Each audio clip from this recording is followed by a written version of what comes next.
Servus miteinander. Heim bin ich draußen in der Kurwart. Ist das nicht schön, he?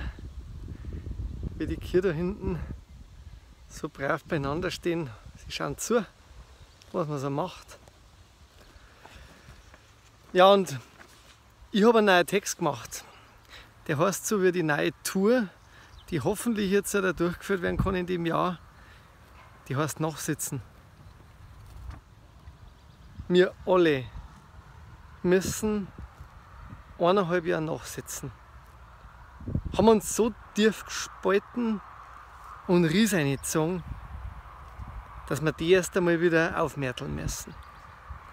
Unsere Kinder hätten viel mehr verstanden.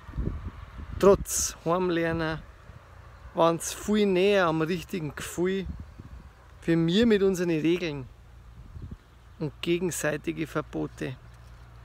Wir müssen nachsitzen. Nicht nur, weil wir so viel versammelt haben an Leben, sondern weil wir noch das Menschsein lernen müssen. Ich wünsche euch eine schöne Zeit in der Freiheit.